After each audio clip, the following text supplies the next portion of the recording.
in a quiet blue house in Coyoacán, where the walls are painted the color of a summer sky just before dusk.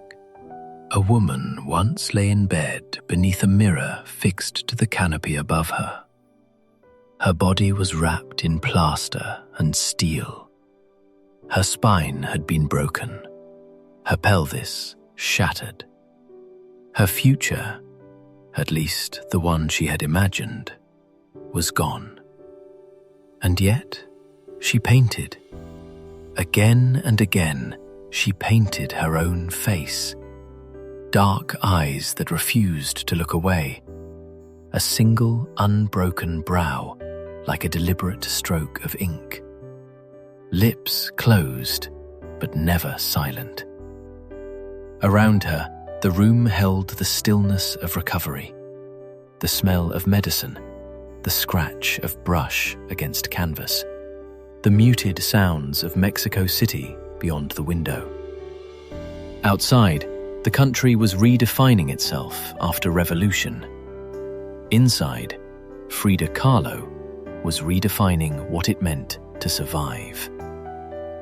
Why did she return to her own image so obsessively? Was it vanity or testimony?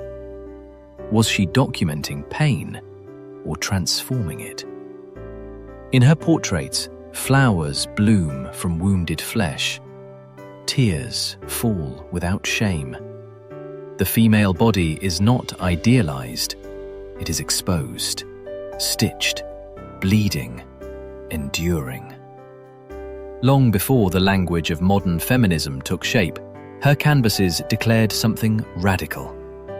My pain belongs to me, and I will not hide it.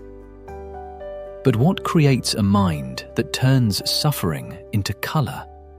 What kind of childhood, what kind of love, what kind of fracture, both physical and emotional, forms an artist like this?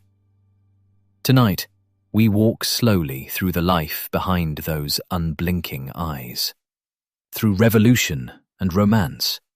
Through hospitals and heartbreak. Through a body that betrayed her and a spirit that refused surrender. If you are drawn to stories where history whispers rather than shouts, where art, politics, and human resilience meet, consider subscribing and sharing your thoughts below. Let's step inside the blue house and begin.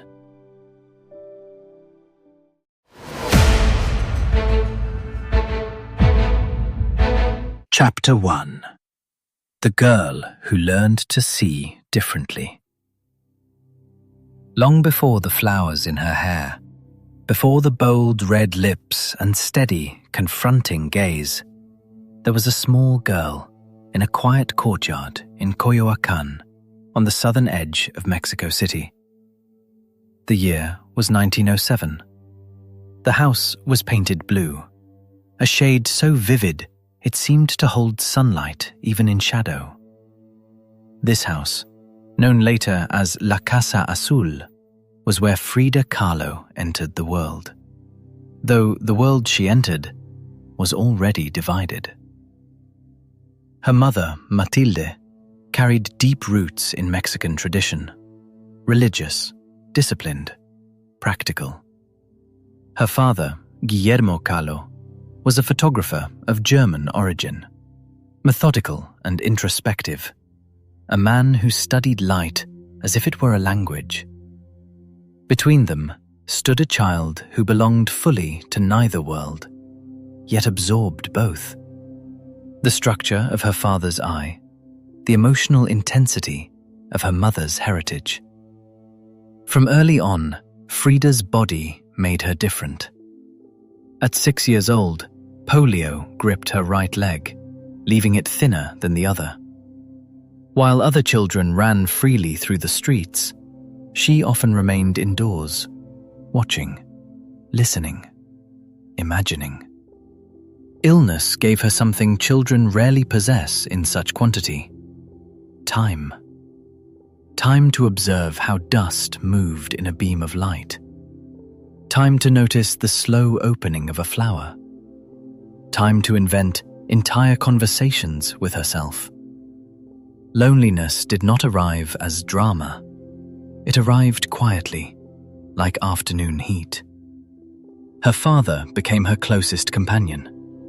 In his photography studio, she watched him prepare glass plates, adjust exposure, measure patience. Photography, she learned, was not only about faces, it was about shadows, about the story hidden in posture, about what light revealed and what it concealed. Without realizing it, she was being trained in the art of looking beneath surfaces. But childhood for Frida was never purely gentle. Mexico itself was trembling toward change. The echoes of the Mexican Revolution would soon reshape the nation's identity, its politics, its art, its pride in indigenous heritage. Though still young, she grew up in an atmosphere where identity was not fixed. It was something to be fought for, reclaimed, reimagined. This sense that identity could be constructed, even performed, would later live in her clothing, her posture, her paintings. She was not a quiet child in spirit. Friends later remembered her wit, her stubbornness, her refusal to be pitied. If her leg marked her as fragile, her personality argued otherwise. She climbed trees, played rough games, laughed loudly. Strength, for her, was not the absence of vulnerability. It was defiance in spite of it. There were long hours, though, when she lay still, watching the ceiling, tracing shapes in cracks, building inner landscapes more vivid than the world outside. Pain, even in childhood, sharpened her inner vision. She began to sense something most people spend lifetimes avoiding. The body could not always be trusted. It could falter, betray, confine. The mind, however, could travel anywhere. This separation between physical limitation and imaginative freedom became the quiet foundation of her life. She did not yet know she would become an artist. She dreamed of science, of medicine, of understanding how bodies worked so that perhaps hers could be fixed. But the habit had already formed. When reality felt too narrow, she turned inward and saw more deeply. In the blue house, among courtyard plants and filtered light, a child was learning a rare skill: the ability to turn observation into meaning, solitude into vision, and difference into identity. The world saw a girl recovering from illness, but something else was growing there. An eye that would one day look at pain and refuse to look away. Chapter 2: Where the world became larger than the body. By the time Frida Kahlo entered adolescence, Mexico was no longer the same country into which she had been born. The revolution had shaken old hierarchies, and a new cultural identity was taking shape. One that looked inward, toward indigenous roots, popular traditions, and the lives of ordinary people. Murals bloomed across public buildings. Art stepped out of private salons and onto national walls. And into this changing world walked a young girl who still intended to become a doctor. In 1922, Frida entered the National Preparatory School in Mexico City, one of the most prestigious institutions in the country. It was an unusual place for a young woman. She was among a small minority of female students. The campus was alive with ideas: politics, science, philosophy, literature. All argued for attention in hallways and courtyards. For Frida, whose childhood had often been confined by illness, it felt like stepping into oxygen. She did not yet think of herself as an artist. Her notebooks filled with anatomical sketches, scientific diagrams, observations about the human body. Medicine fascinated her, not abstractly, but personally. She wanted to understand bones, nerves, organs, the hidden systems that determined whether a body could stand or collapse. Knowledge, she believed, might offer control. But education is rarely a straight road. It is a series of encounters. At the school, Frida fell in with a lively group of students known for their rebellious humor and intellectual curiosity. They challenged authority, mocked convention, debated the future of Mexico late into the afternoon. Through them, Frida's world widened beyond the walls of home. Conversation became a form of exploration. And then there were the murals. One day, she watched a large, imposing figure painting high on the walls of the school's amphitheater. Diego Rivera, already a rising star in Mexico's mural movement. His art did not whisper, it declared. Workers, farmers, indigenous figures, monumental, unapologetic, filled his compositions. History, politics, and identity merged into color and scale. Frida observed him from below, a student with ink-stained fingers and serious eyes. She could not yet know how deeply their lives would intertwine. But something shifted in her that day. Art, she realized, was not merely decoration. It could speak about a nation. It could argue. It could remember what history tried to erase. She began to see the world as something interpretable. Her exposure to literature deepened this sense. Stories and essays revealed that reality could be rearranged through language, just as images rearranged it through form. Perspective mattered. Voice mattered. The same event could be told 100 ways, each version shaping meaning differently. For a girl who had spent childhood learning to observe in silence, this discovery was profound. Inner experience had value. She's still for medical school. She still studied seriously. Yet art had entered quietly, like a second heartbeat beneath the first. She sketched more often, faces, expressions, moments. Not polished works, but attempts to capture what lay beneath appearances. There was a new thought forming, though she might not have named it yet. The world did not have to be accepted as it appeared. It could be recreated. In classrooms filled with political debate and in corridors echoing with youthful certainty, Frida Kahlo's mind stretched outward. Her body still carried its limitations, its old vulnerabilities, but her imagination had found a doorway. She stood at the edge of adulthood, believing her future lay in hospitals and laboratories. She did not yet know that life itself would soon interrupt that plan, and that the knowledge she gained about the body would come not from textbooks, but from pain. Art had entered her life softly, almost accidentally. Soon, it would become necessity. Chapter 3. The fracture between who she was and who she would become. At 17, Frida Kahlo believed in forward motion. She walked the streets of Mexico City with the confidence of someone who had already survived childhood illness and stepped into one of the nation's most elite schools. Her laughter was sharp, her opinions sharper. She dressed with a casualness that suggested she did not yet know clothing could become armor. She was, in her own mind, a future doctor, a woman who would understand the body not as mystery, but as system. And yet, beneath this certainty, something restless stirred. The Mexico of the 1920s pulsed with reinvention. Public art celebrated workers and indigenous heritage. Intellectual circles debated socialism, identity, and the direction of a post-revolution nation. For young people like Frida and her friends, the future felt open. Unstable, yes, but alive with possibility.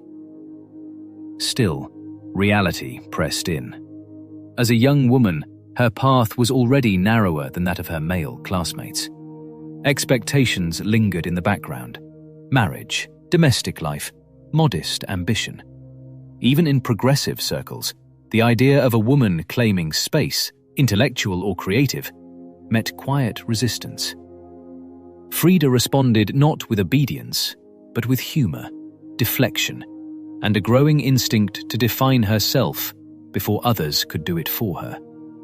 She cultivated boldness like a skill. Her group of friends thrived on irreverence. They teased teachers, staged pranks, argued politics as if the future depended on their voices alone. Frida was not the loudest among them, but she possessed a presence people remembered. She could shift from playful to piercing in a single sentence. Already, she had the artist's instinct to observe a room before entering fully into it. Yet there was a tension she could not entirely escape. Science appealed to her reason. Art tugged at something less definable.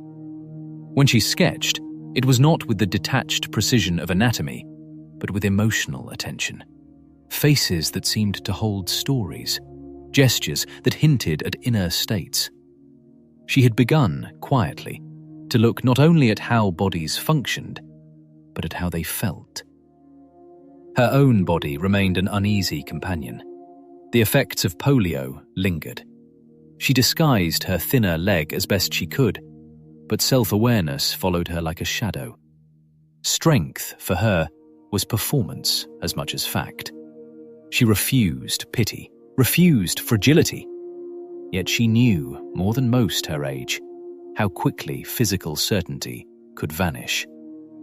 Identity, she was learning, was not fixed. It was negotiated daily, between how one saw oneself and how the world responded. At home, La Casa Azul remained a place of rootedness. Plants grew in the courtyard. Light moved across blue walls. Her father's quiet discipline contrasted with her mother's strict religiosity. Between them, Frida navigated affection and expectation, independence and belonging. Family offered stability, but it also reminded her that adulthood would bring choices she could not indefinitely postpone. She stood at a crossroads she did not recognize as one. To her, life still stretched forward logically. Finish school, enter medicine, build a future grounded in knowledge and usefulness. Art lingered at the edges, an interest, a pastime, a private act of seeing. But beneath the surface, the essential elements of her artistic identity had already formed. An awareness of the body as fragile, a fascination with inner experience, a refusal to accept prescribed roles without question, and an eye trained since childhood to notice what others overlooked. She had not yet faced catastrophe.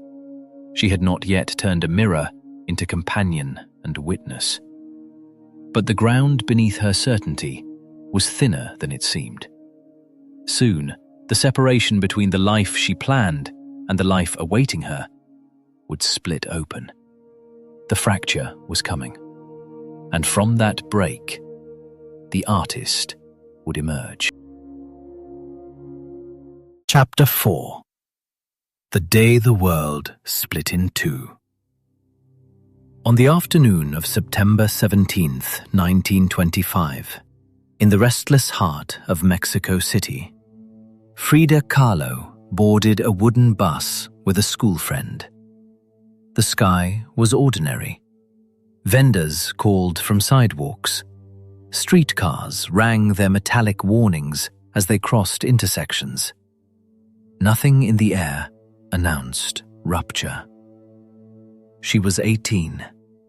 She had been preparing for medical school at the National Preparatory School. Her mind was disciplined, forward-looking. The future, though ambitious, felt structured. Then the bus collided with a streetcar. Witnesses later recalled the sound: metal tearing, glass exploding, bodies thrown in unnatural arcs. The wooden frame of the bus splintered inward. An iron handrail broke loose and shot forward, entering Frida's left hip and exiting through her pelvis. Her spine fractured in 3 places. Her collarbone cracked. Ribs broke. Her right leg shattered in multiple fractures. Her foot was crushed. The impact drove her body into anatomical reality with merciless precision. Gold powder, carried by a passenger who transported gilding materials, burst into the air and settled onto her blood-soaked skin. Survivors would remember her lying there, glittering in dust and blood, shockingly still, luminous, almost unreal. Time did not slow. It ended. She survived. That fact alone astonished doctors. The hospital became a geography of white ceilings and measured voices. Plaster corsets replaced clothing. Surgical instruments replaced lectures. Instead of studying anatomy from textbooks, she learned it from within, through nerves that refused silence, through bones that demanded months to knit imperfectly. When she was carried back to La Casa Azul in Coyoacán, confinement began in earnest. A special easel was constructed so she could paint while lying flat. A mirror was mounted above her bed canopy. It did not soften her features. It did not turn away from asymmetry, exhaustion, or the immobility imposed by iron and plaster. She looked up. There was her face, framed by stillness. Brows joined like a dark wing. Eyes alert despite sedation. Mouth set not in fragility, but in concentration. She began to paint. Not as a career decision, not as rebellion, as survival. The first self-portraits were small, intimate, controlled. The background often neutral, the expression steady. She painted not drama, but presence. The brush became extension, compensation, structure. If her body could not move freely through the world would be reorganized on canvas instead. Visitors saw a recovering patient. Physicians saw a long case history forming. But in that blue room, something else was happening. The act of looking at herself, daily, unavoidably, created a discipline of observation few artists ever experience. She studied the minute adjustments of pain in her own expression. She noted how fatigue altered posture. She confronted the unfamiliarity of her altered body without sentimentality. This was not vanity. It was orientation in a life that had lost coordinates. Outside, post-revolutionary Mexico was defining a new national identity. Murals were rising on public buildings. Political language filled cafes. But Frida's revolution was private.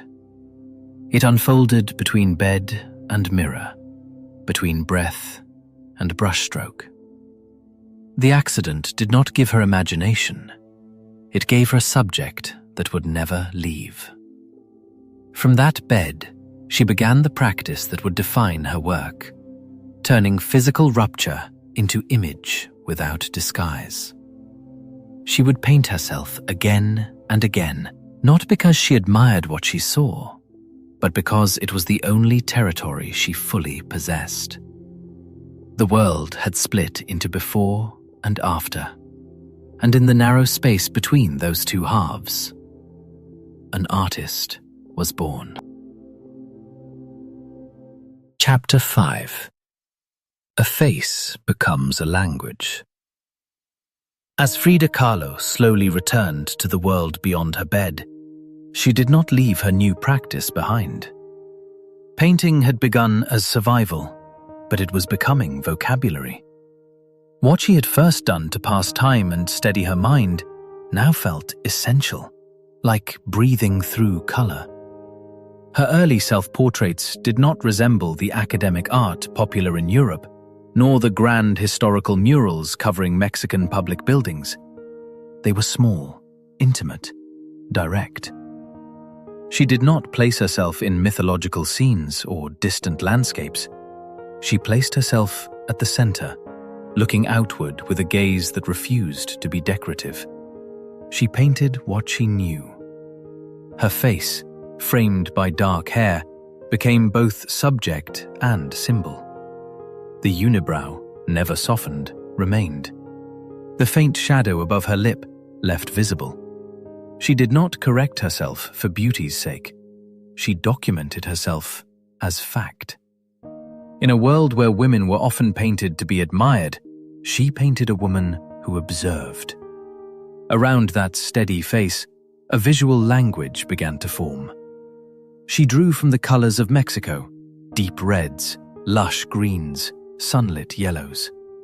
She wore Tehuana dresses from the Isthmus of Tehuantepec, garments associated with strong indigenous matriarchal culture. These were not costumes chosen lightly. Clothing became declaration. She aligned herself visually with Mexico's indigenous heritage at a time when the nation was redefining its identity after revolution. Her appearance said what her paintings would soon say more loudly.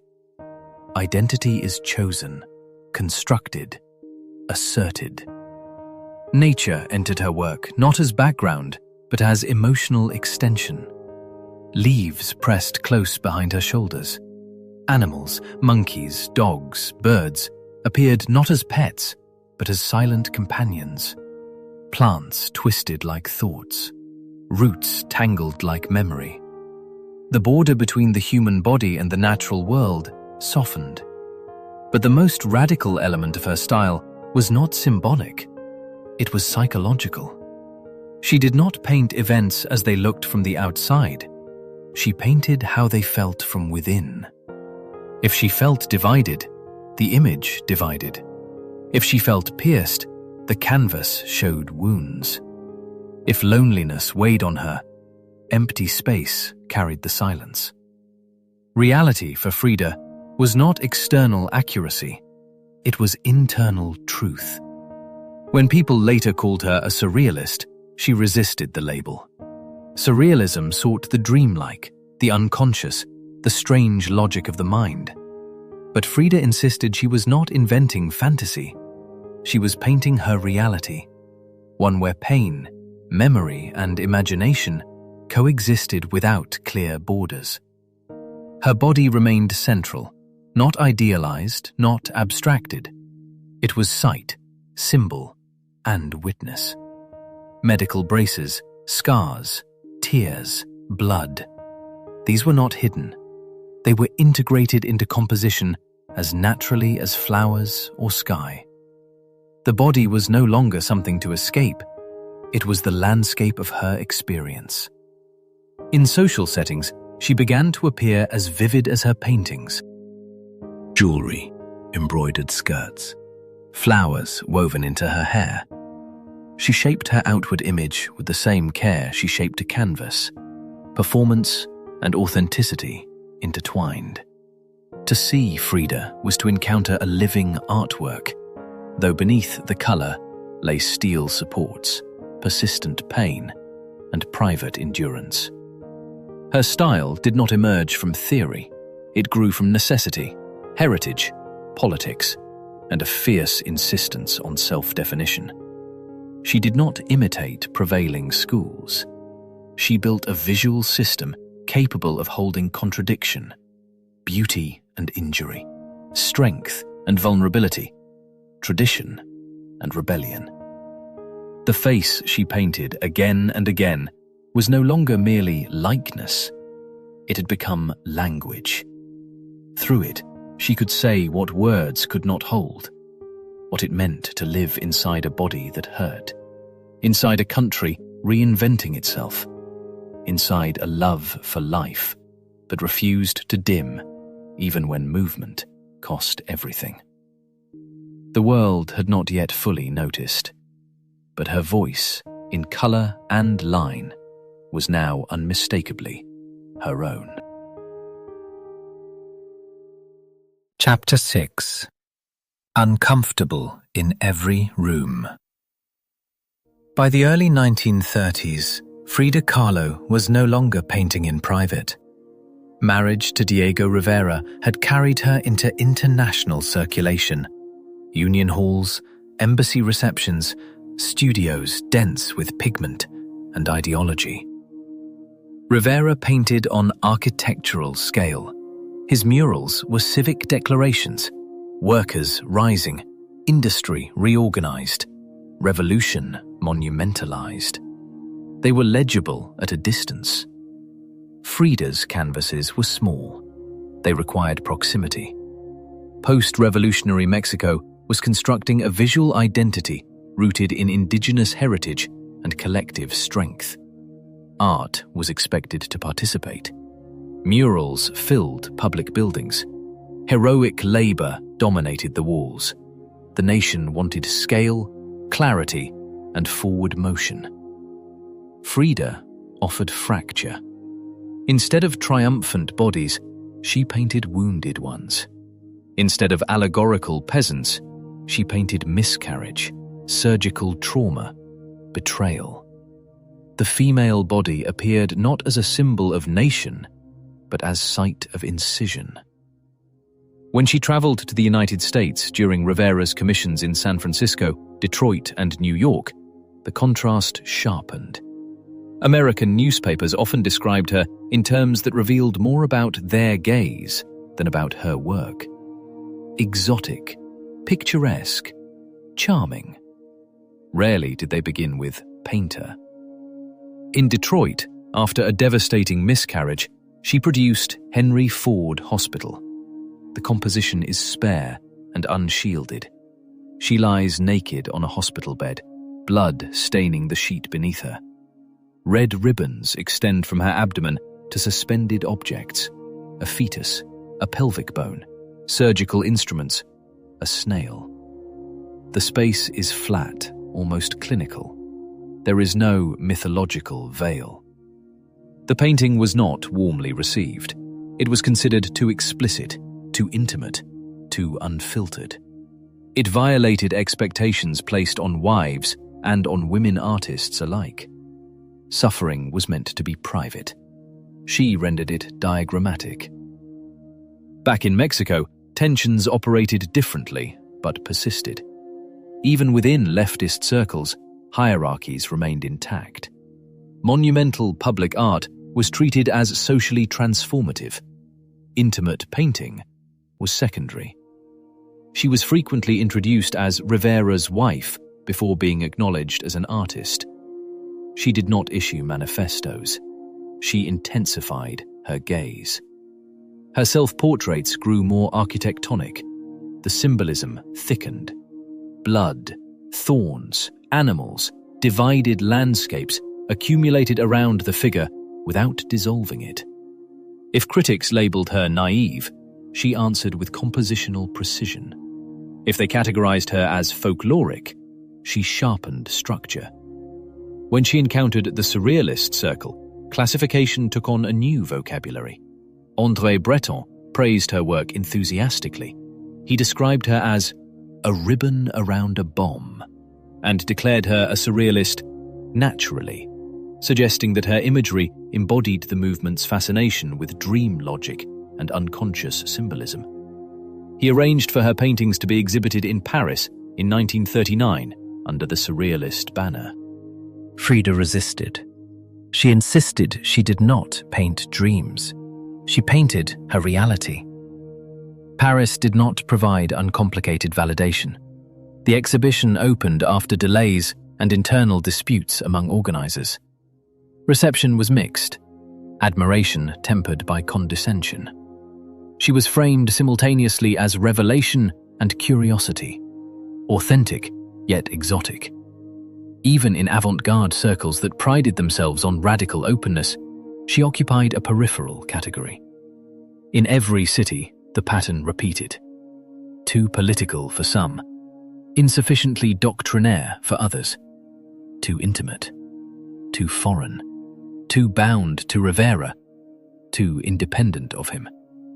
Her Tewana dresses, embroidered blouses, heavy skirts, braided hair interwoven with ribbons were not costume. They concealed medical corsets and asymmetry. They also asserted Mexicanidad in international spaces where cultural authenticity was contested terrain. In the United States, the clothing was treated as spectacle. In Mexico, it functioned as declaration. Conflict did not always erupt into scandal. Often it manifested as marginalization. Yet instead of adapting to fit existing frameworks, surrealist, nationalist, decorative, revolutionary, Frida complicated each. She inserted the female body into political discourse. She collapsed the boundary between anatomy and ideology. She refused to separate biography from structure. She was uncomfortable in every room, and that discomfort became compositional method.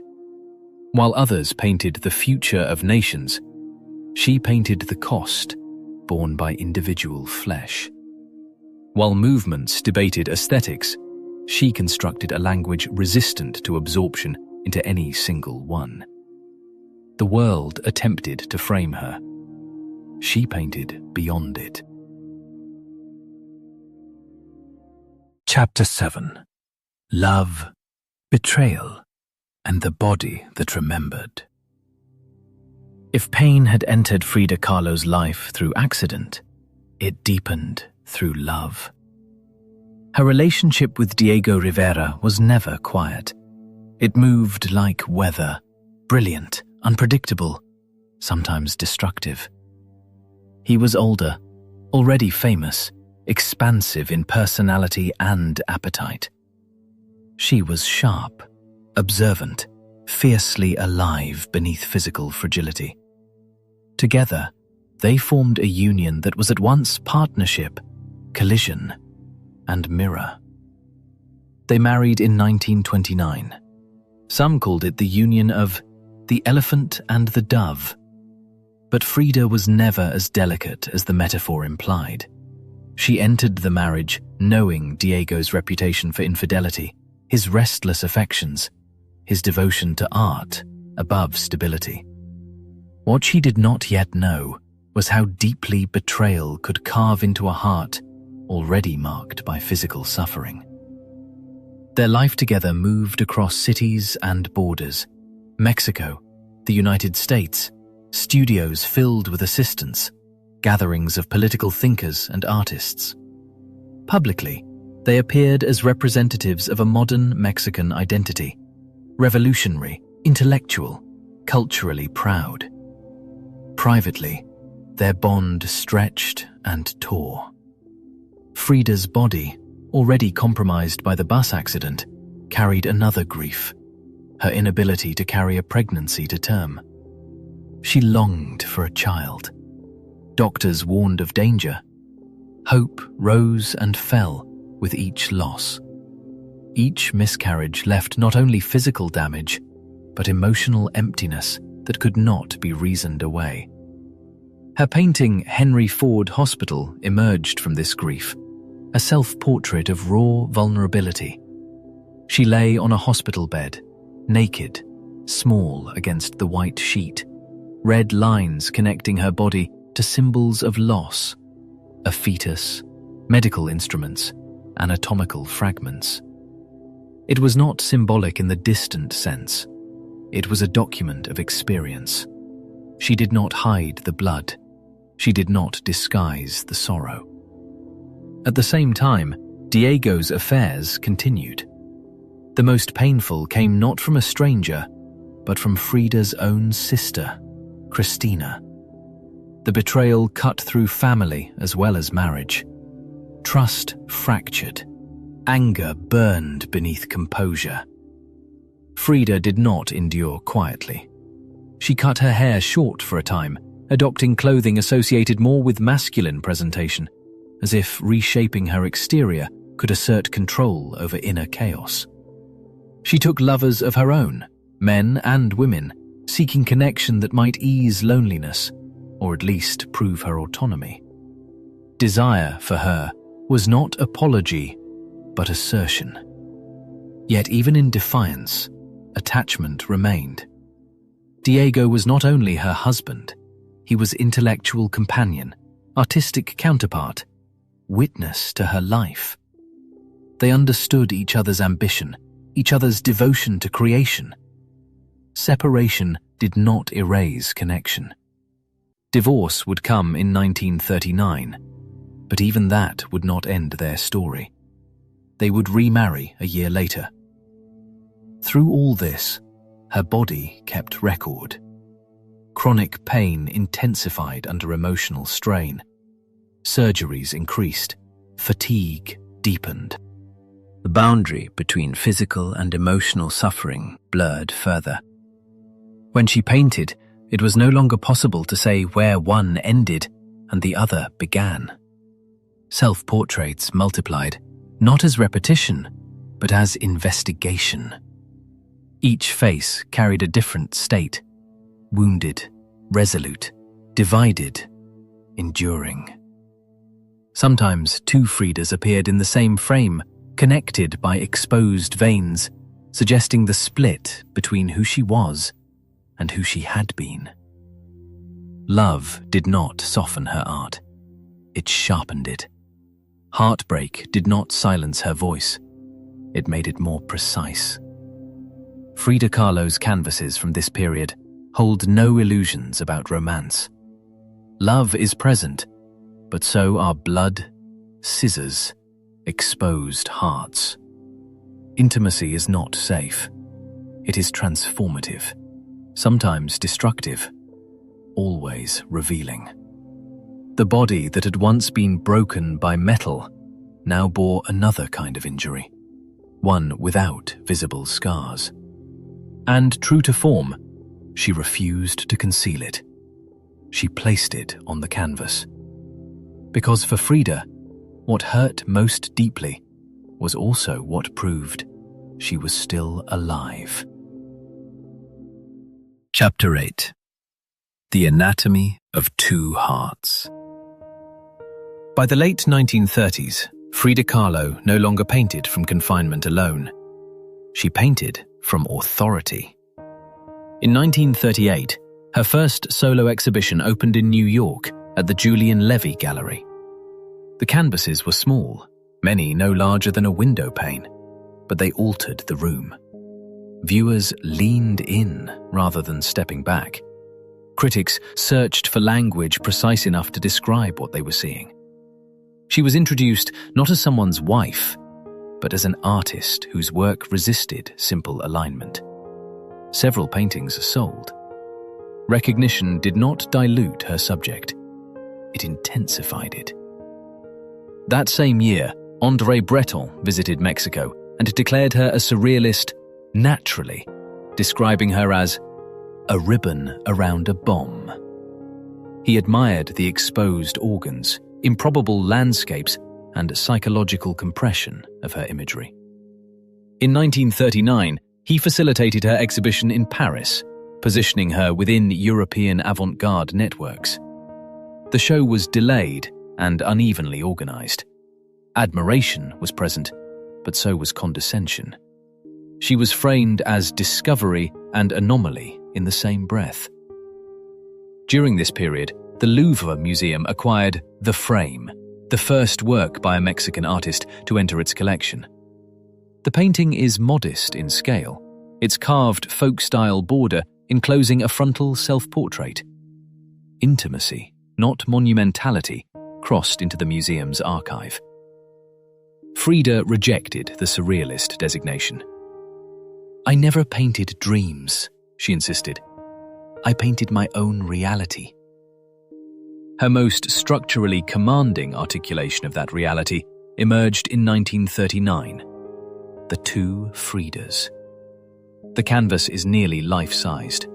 Two seated figures occupy the foreground beneath a turbulent grey sky.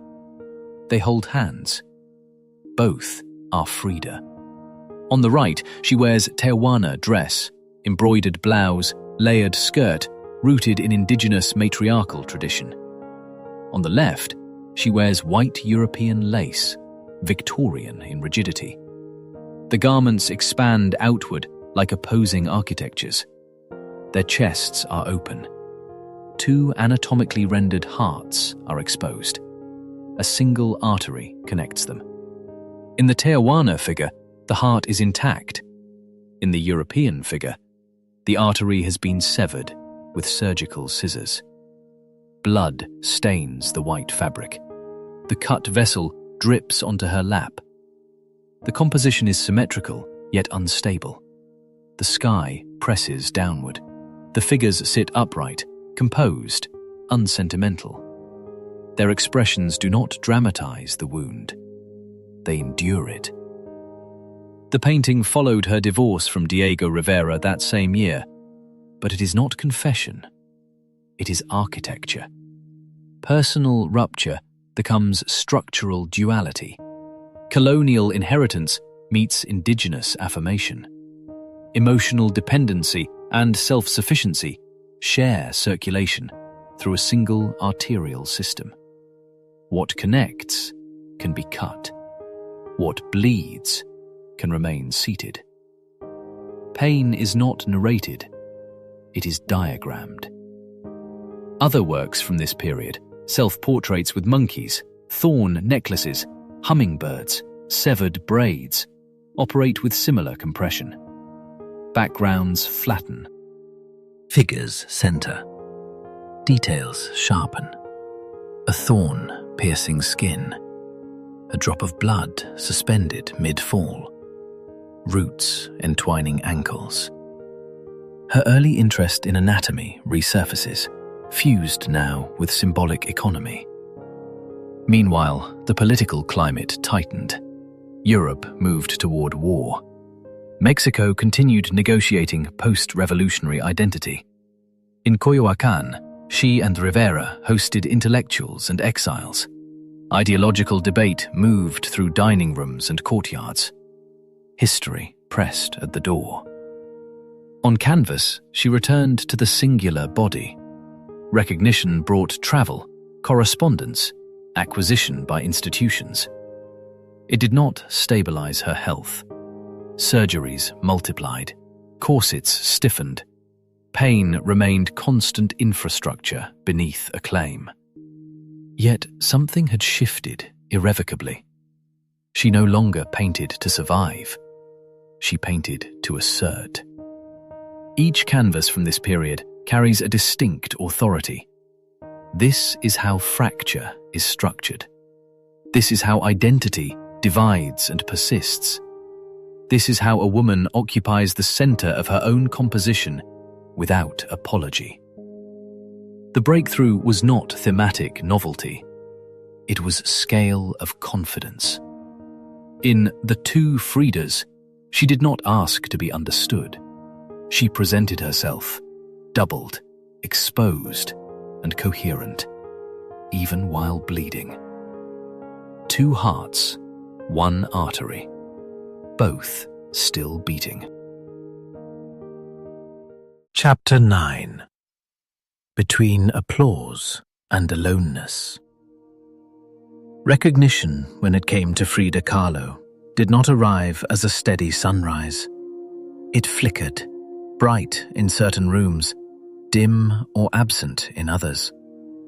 By the end of the 1930s, she had exhibited in New York and Paris, sold paintings, and attracted the attention of critics and collectors. Her name circulated beyond Mexico. Yet fame, for Frida, never replaced solitude. In Paris, where surrealists welcomed her as a kindred spirit, she felt both seen and misunderstood. André Breton praised her work, calling it instinctive and poetic. But Frida found the European avant-garde theatrical, overly theoretical, detached from the lived realities she painted. She had no patience for abstraction that ignored blood, illness, labor, or grief. She stood at exhibitions wearing embroidered skirts and flowers in her hair, presenting a vibrant exterior. Visitors admired her appearance, her intensity, her Mexicanness. Some saw authenticity, others saw exoticism. Frida noticed the difference. Being admired did not mean being understood. Meanwhile, Diego Rivera's fame continued to eclipse hers in public perception. His murals dominated buildings. His name carried political and artistic weight. Even when her work was praised, it was often framed in relation to him. Rivera's wife followed her like an echo she could not entirely escape. This imbalance deepened a familiar tension.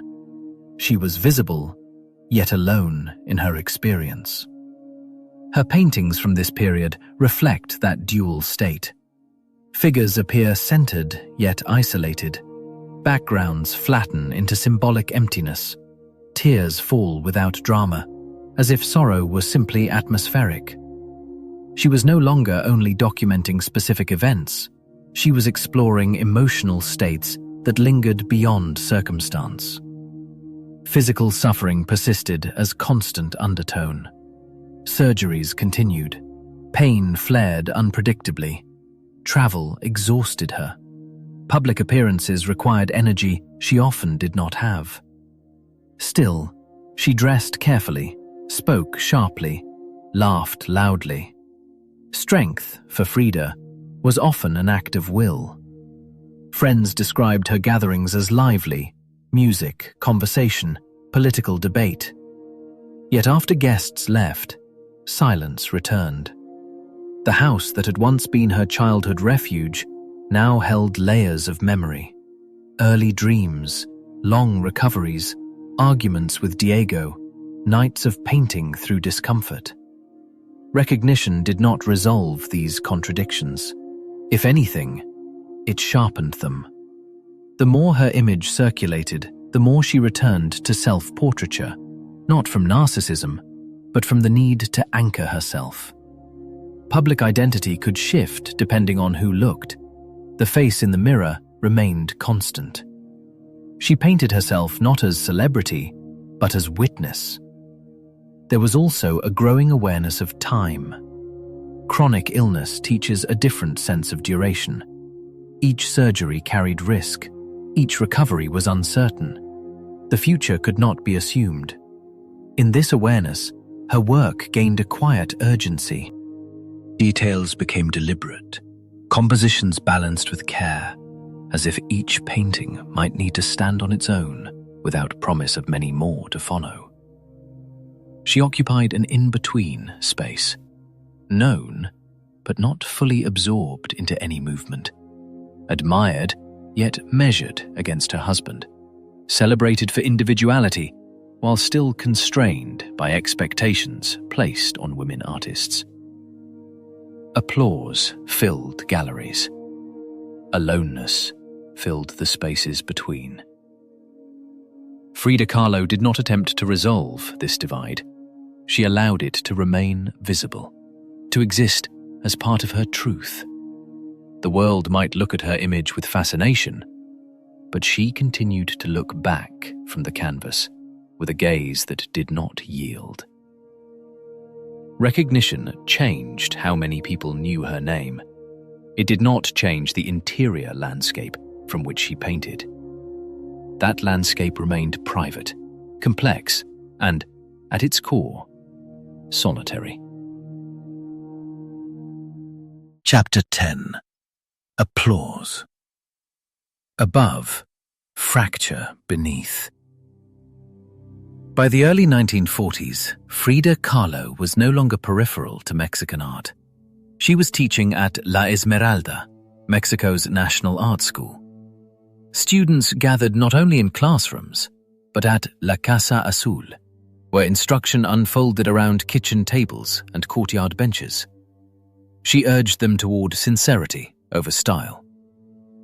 "Paint your own reality," she told them, not as philosophy, but as method. Publicly, her stature rose. Exhibitions increased. Commissions appeared. Cultural institutions in Mexico began to treat her as a figure of importance, rather than an extension of Diego Rivera. Visitors entered her home expecting spectacle, and found it. Vivid Tijuana dresses, braided hair crowned with flowers, monkeys perched nearby, music drifting through cobalt blue walls. She understood staging. But staging required endurance. Her spine, never stable after 1925, deteriorated further. Surgeries multiplied. Infections recurred. Plaster and steel corsets held her upright like architectural scaffolding. Pain was no longer episodic. It became atmospheric, a constant pressure beneath conversation and ceremony. Even brief outings required calculation. Then came The Broken Column, 1944. In the painting, she stands alone against a desolate, cracked landscape. Her body is split open from throat to pelvis. Where her spine should be, an ionic column rises, cracked, unstable, on the verge of collapse. Nails pierce her skin across arms, torso, and face. A medical brace straps her upright. Tears descend, evenly spaced, unhidden. The composition is frontal, symmetrical, controlled. The suffering is not chaotic. It is engineered. The barren earth behind her mirrors internal fracture. The horizon stretches flat and indifferent. Her gaze meets the viewer without pleading. The image does not dramatize. It declares structural damage. Here lies the contrast of this decade. As her recognition consolidated, her body demanded stricter limits. Invitations increased, mobility decreased. Admiration circulated, bone deteriorated. She taught while seated for long stretches. She hosted while medicated. She dressed with precision to conceal steel beneath silk. The flowers were not denial. They were counterpoint. Mexico's art world was shifting. Younger painters experimented with abstraction and new political vocabularies. Movements recalibrated. Frida did not follow. She reduced. Symbols grew sharper, backgrounds flattened. The body remained central, pierced, rooted, opened. Her remarriage to Rivera in 1940 stabilized logistics more than emotion. Their bond endured, but it did not quiet volatility. Yet in this period, the marriage occupies less canvas than the spine, less surface than structure. What intensified was the gap between visibility and vulnerability. She was photographed frequently. Her image circulated. The braided hair and unwavering brow became emblematic. But photographs could not show the hours afterward. The brace unfastened, the exhaustion, the meticulous management of pain. Rather than separate these worlds, she layered them. In self-portraits from the mid-1940s, composure and injury coexist without hierarchy. Beauty does not mask fracture. It frames it. Ornament does not soften damage. It insists on presence, despite it. The applause grew louder. The column cracked further.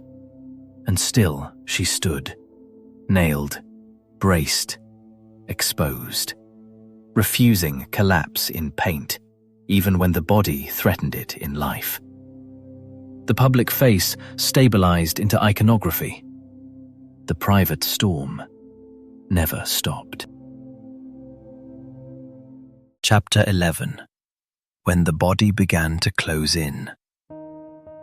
In the late 1940s, the rhythm of Frida Kahlo's life began to narrow once more, not by choice, but by physical decree. The surgeries multiplied. Doctors attempted to correct what could not truly be repaired: spinal instability, chronic infections, complications from earlier operations. Metal supports were inserted and removed. Plaster corsets were replaced with leather and steel. Each procedure carried hope. Each recovery demanded patience that her spirit possessed, but her body increasingly lacked. Pain, once sharp and episodic, settled into constancy. There were days when standing required assistance, days when sitting upright for long periods became an ordeal. The vibrant clothing she wore, embroidered skirts, heavy jewelry, flowers woven into her hair, concealed braces and bandages beneath. Beauty became both shield and refusal. If her body insisted on fragility, her appearance would declare defiance. Yet even defiance has limits. Exhaustion crept into her routines. Travel diminished. Social visits shortened. Teaching, which had brought her energy through interaction with younger artists, became more difficult. Still, she insisted on participating in exhibitions, in gatherings, in political life. To withdraw entirely would have meant surrender, and surrender was never her instinct. Her paintings during this period grew quieter, though no less intense. The compositions simplified, backgrounds flattened. The figure remained central, but sometimes smaller, more solitary. In The Wounded Deer, she painted herself with the body of a stag, pierced by arrows, standing in a forest that offered no escape. The expression on the deer's face is not panic, but recognition. It is the look of someone who understands inevitability. There is a shift here, not in skill, but in tone. Earlier works wrestled with betrayal, miscarriage, identity. These later works confront endurance itself. The question is no longer, why did this happen? But, how long can I continue? Her diaries from these years, filled with drawings, fragments of poetry, bursts of colour, suggest a mind still alive with imagery, even when the body faltered. Words blend with sketches. Political declarations sit beside intimate confessions. The pages do not read as resignation. They read as insistence. Outside her room, Mexico continued evolving. Younger artists explored abstraction and new modernist directions. The art world moved forward, as it always does. Frida did not attempt to compete. Her focus remained internal, personal, urgent. Public recognition within Mexico increased during these years. She was invited to participate in national exhibitions. Critics began to acknowledge her significance more clearly. But acclaim does not quiet pain at night. It does not ease the ache in bones that have been broken too many times. At La Casa Azul, the courtyard plants continued to grow. Light moved across blue walls, as it had in her childhood. Animals wandered through rooms.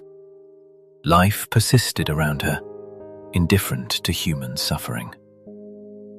There were moments of laughter still, moments when she teased friends, argued politics, raised a glass in defiance of medical advice. But between those moments lay long hours of stillness. The body was closing in. Yet even as mobility decreased, her gaze did not soften. In self-portraits, she continued to look directly outward, not pleading, not dramatizing, simply present. The girl who once feared being defined by illness had long ago transformed that fear into language. Now, as the years pressed harder, she faced a quieter question. What remains when even resilience grows tired? For Frida Kahlo, the answer was not spoken. It was painted, again and again, while strength allowed her hand to lift the brush. Chapter 12. The Body Closes In. By the early 1950s, the art world was shifting once again. Abstraction gained prominence. Geometry replaced figuration. gesture overtook narrative. In Mexico and beyond, younger artists moved toward visual languages that distanced themselves from autobiography and symbolism. The cultural spotlight advanced restlessly, as it always does, seeking the next rupture. Frida Kahlo did not follow. She watched this evolution from a body increasingly confined. Infections in her right leg intensified. Hospital stays lengthened. Metal supports were inserted, adjusted, removed. Pain no longer flared and receded. It settled into permanence. Mobility shrank from city blocks to rooms, from rooms to bed.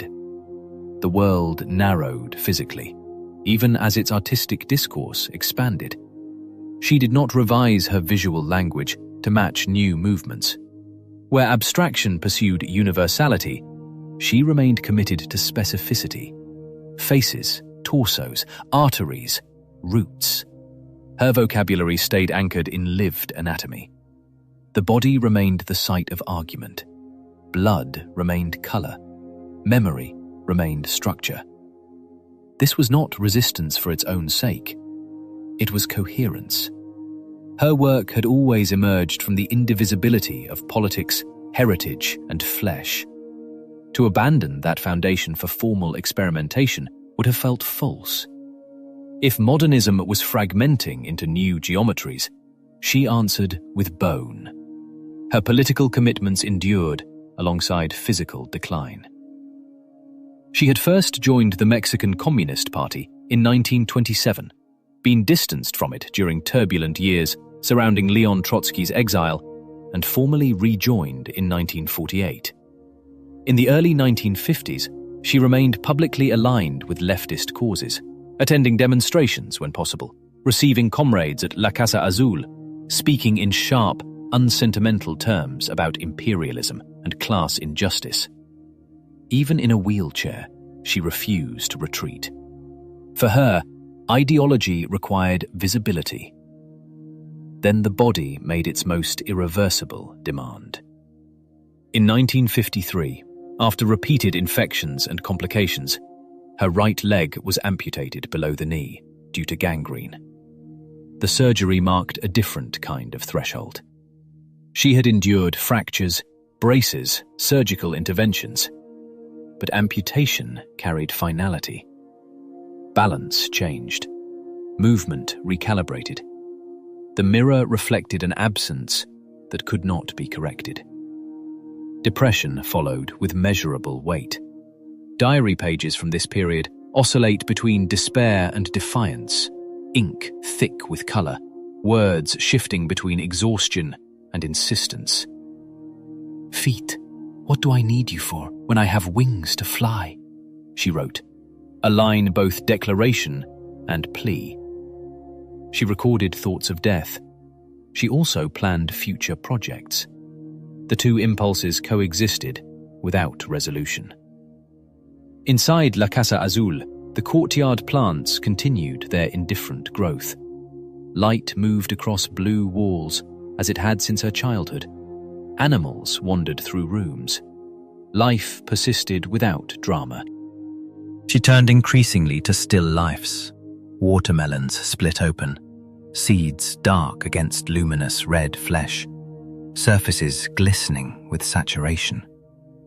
Some critics later called these paintings simple. They are not. The fruit is overripe, nearly bursting. Color intensifies against decline. Vitality is staged against deterioration. In one of her final works, she inscribed the words "Viva la vida" across the rind, at once affirmation, irony, and command. The body was losing ground. The image was not. As new movements claimed the future, Frida Kahlo remained where she had always worked, at the intersection of anatomy and identity. She did not chase relevance. She consolidated it. The world outside moved forward. Inside the blue house, her radius narrowed. The body was closing in. But the stage was not yet finished with her. Chapter 13. The Exhibition in a Bed. In 1953, nearly 3 decades after the accident that reshaped her spine and redirected her life, Frida Kahlo was granted her first solo exhibition in Mexico. It took place at Galería de Arte Contemporáneo in Mexico City. Recognition had arrived late. For years, her paintings had traveled to New York, to Paris, while at home she was often discussed in proximity to Diego Rivera rather than independently. Now, the invitation bore her name alone. The gallery was prepared. Invitations circulated. Critics framed the event as overdue acknowledgement, a recalibration within Mexican art. Her body, however, had other intentions. Doctors forbade attendance. Infection persisted. Pain had hardened into structure. Walking required calculation. Standing, negotiation. The journey across the city was medically discouraged. She rejected the prescription. On the evening of the opening, an ambulance stopped at La Casa Azul. She was transported not as a celebrated artist arriving at her premiere, but as a patient in transit. Inside the gallery, a 4-poster bed had been installed at the center of the room. When guests entered, they encountered not absence, but presence already staged. She lay upright against pillows, hair braided and crowned, jewelry fastened with deliberation. A cigarette rested between her fingers. Around her, the paintings, split torsos, divided selves, exposed interiors, lined the walls in disciplined arrangement. The bed altered the architecture of the exhibition. It was no longer simply a display of objects. It was a convergence. Studio, hospital, and throne occupied the same coordinates. The site of confinement became the site of authority. Viewers approached slowly. Some were startled into silence. Others laughed in disbelief at the audacity. Tequila circulated. Music rose and fell. Celebration and vigil coexisted in unstable balance. The paintings shifted under the weight of her physical presence. The broken column ceased to function as metaphor. It read as record. The Two Fridas no longer suggested psychological division alone. It resonated as biography, rendered in flesh. The corsets depicted in pigment existed beneath fabric. The wounds were not symbolic abstractions. They were proximities. This was not spectacle. It was authorship made unavoidable. If immobility had confined her, she would make immobility visible. If illness reduced her physical range, she would condense her presence into a single, undeniable point. The body might be restricted, but authorship would not be delegated. The bed functioned as more than furniture. It was an operating table, recontextualized as stage. A studio transported into civic space. A throne constructed from vulnerability. The exhibition did not erase suffering. It curated it. Visitors did not encounter tragedy. They encountered control. Control over image, posture, gaze. Even horizontal, she commanded vertical attention. That night did not restore her health. It did not reverse decline, but it fixed an image in cultural memory, an artist lying among her own work, not hidden, not withdrawn, not diminished into private pain. The body was unstable. The presence was not. And in that gallery, between laughter, music, and the persistent undertone of fragility, Frida Kahlo staged what would become her final public assertion. Even when movement ends, authority can remain. Chapter 14. Cultural immortality. In the decades after her death, Frida Kahlo moved from respected modernist to something rarer, a figure whose image circulates independently of her canvases. By the late 20th century, major retrospectives in institutions such as Tate Modern and the Museum of Fine Arts, Houston, reframed her not as a marginal surrealist, but as a central architect of autobiographical modernism. Scholarship expanded, archives opened, her diaries were published. The academic field began treating her work as a nexus of post-colonial identity, disability studies, feminist theory, and visual nationalism.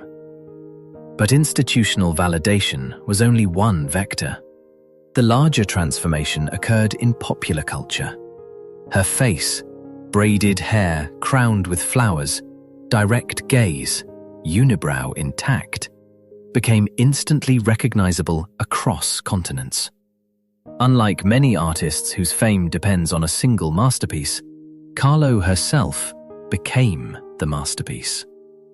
The self-portrait dissolved into self-branding, though not by her design. The 2002 film Frida, starring Salma Hayek, accelerated this shift. The film translated her biography into cinematic narrative, introducing her to audiences far beyond art institutions. Pain became storyline. Politics became character arc. Visual symbolism became costume design. The result was renewed global fascination. This expansion created paradox. On one hand, Kahlo became a symbol of resistance, embraced by feminist movements, LGBTQ+ communities, and advocates for disability visibility. Her life offered a model of radical self-representation, bodily trauma neither concealed nor romanticized, but confronted. On the other hand, mass reproduction risked dilution. Her political commitments, to Marxism, to post-revolutionary Mexican identity, to anti-imperial solidarity, are frequently stripped from commercial imagery. The market prefers the aesthetic of resilience over the ideology of revolt. Yet cultural immortality is not purely distortion. Even in commodified form, her image carries residual defiance. The unretouched features, the unapologetic gaze, the visible scars. These are not easily neutralized. They continue to disrupt conventional beauty narratives. What distinguishes Kahlo's immortality is structural. She fused biography with visual language so completely that separating life from art becomes impossible. She localized identity: Mexican, female, disabled, politically radical, yet achieved global recognition. She transformed vulnerability into iconography without surrendering agency. Today, visitors still stand in quiet rooms before the Two Fridas, or self-portrait with thorn necklace and hummingbird. The paintings operate differently in person than on merchandise. The scale, the brushwork, the anatomical precision restore gravity. In the end, immortality does not mean universal agreement. It means sustained relevance. Frida Kahlo remains culturally alive, not because she fits neatly into contemporary frameworks, but because she refuses to. Chapter 15. The Final Assessment. In the 21st century, Frida Kahlo occupies a rare cultural position. She is simultaneously an art historical subject, a political symbol, and a mass-market icon. Few modern artists sustain influence across those three domains without fragmentation. The question, then, is analytical. What remains when the mythology is stripped away? First, the work itself. Kahlo did not produce an expansive oeuvre. Compared to muralists like Diego Rivera, her output was modest in scale. Yet concentration intensified impact. Her repeated return to the self-portrait was not narcissistic repetition, but methodological inquiry. Each canvas functioned as a diagnostic instrument, testing identity under conditions of physical pain, political conviction, romantic betrayal, and national transformation. Second, the politics. Kahlo's affiliation with the Mexican Communist Party was not decorative. It informed her visual vocabulary, indigenous dress as anti-colonial affirmation, bodily fragmentation as metaphor for a fractured nation, blood as both personal and revolutionary symbol. Even her domestic space, now the Frida Kahlo Museum, was once a meeting ground for intellectual and political exchange. Third, the body. Kahlo's medical history, polio in childhood, catastrophic spinal injury from the 1925 bus accident, repeated surgeries, was neither concealed nor sentimentalized. She painted surgical corsets, exposed arteries, split torsos.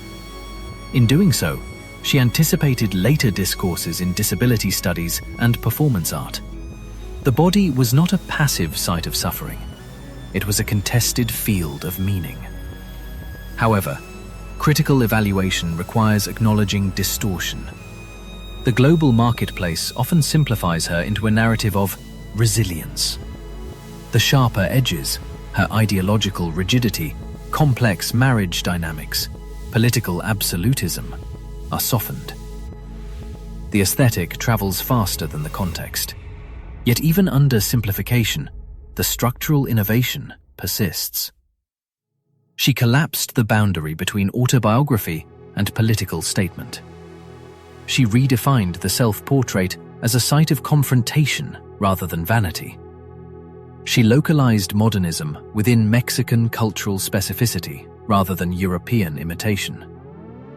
If we step back from the flowers, the mythology, the merchandise, what emerges is discipline, compositional control, symbolic layering, technical clarity. Her canvases are small, but their psychological density is severe. The final assessment is therefore not sentimental. Frida Kahlo did not merely survive pain. She systematized it. She converted private fracture into visual architecture. She transformed identity into argument. And in doing so, she ensured that her image would never fully detach from her voice. Epilogue. The gaze that remains. In the final photographs of Frida Kahlo, the body appears smaller. The gaze does not. Illness had advanced. Her right leg was gone below the knee. Pain medication dulled some hours and sharpened others. Movement narrowed to short distances, assisted steps, then prolonged stillness. Yet even at the end, presentation was intentional. The braids were arranged, the lipstick precise, the posture considered. Image for her was never accidental. When she died in 1954, the house in Coyoacán did not empty into obscurity. La Casa Azul remained, blue walls holding color against time. Dresses stayed folded in wardrobes. Plaster corsets, hand-painted with hammers and sickles or fractured spines, were kept. Diaries lay open with ink that moved between anatomy and ideology in the same breath. The home would later become the Frida Kahlo Museum. But before it was a museum, it was evidence. Mirrors fixed above beds, easels adapted for a reclining painter, prosthetics, letters, photographs of Diego Rivera pinned beside political pamphlets. Nothing in those rooms suggests separation, neither between art and body, nor between love and argument, nor between aesthetics and revolution. Time has not softened her. If anything, it has clarified the confrontation embedded in the paintings. Her self-portraits do not request admiration. They hold the viewer in reciprocal observation. The wound is not hidden. The tear is not dramatized. The spine splits open. The heart is exposed. And still, the face remains steady. She painted specificity, her spine, her blood, her divided heritage, her chosen politics. Paradox followed. The more exact she became, the wider the recognition spread.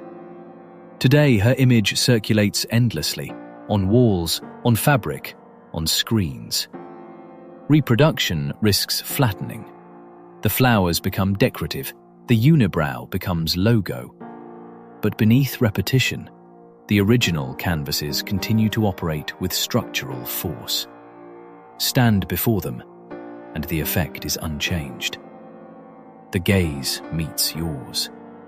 It does not blink first. Frida Kahlo does not dissolve into the past.